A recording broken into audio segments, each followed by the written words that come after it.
Okay, I'm on Rondeau Bay on the 23rd of May, and just wanted to show you how I collect a sample for the Lake Partner Program. This is the Ministry of the Environment's Lake Partner Program, and there's hundreds of volunteers throughout the province that do this on their own small lakes, or in this case it's on Rondeau Bay.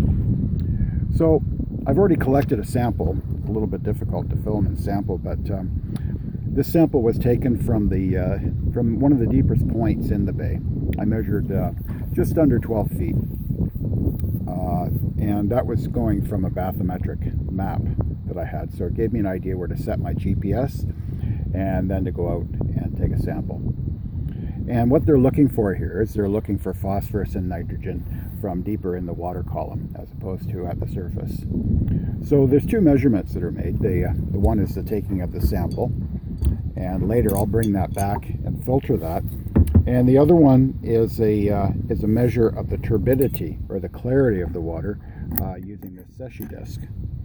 And the Secchi disc was invented by a friar in Venice, and it was because their water was so bad in the 16th century. I'm not sure if I'm right about that. I think it was several hundred years ago, and it was a way of measuring the water clarity. Very simple, and basically the way it works is you put it in the water and you watch it until you can't see it anymore. You just keep letting it sink.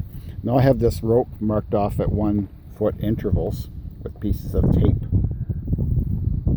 and I can still see it. You can just barely see it now.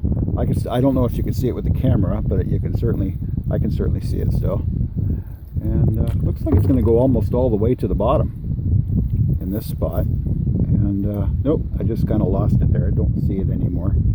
So I've got 1, 2, 3 pieces of tape measured. I have this marked off at 12 feet.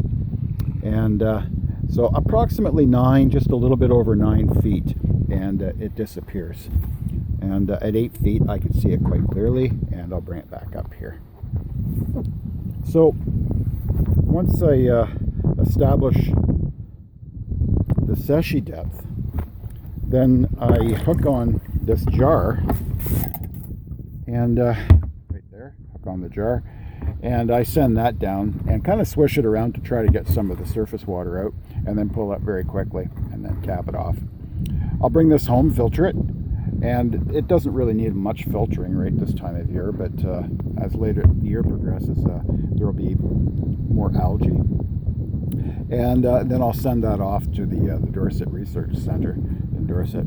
So this is a very simple thing to do, and people can do this all across Ontario. And if you're watching this and you have a lake or near you, or you live near a small enclosed body of water like Rondeau Bay, you might consider joining this, or tell your friends about it, because it's a really great way to collect data and give everybody an idea of the health of the environment. So, okay, bye for now.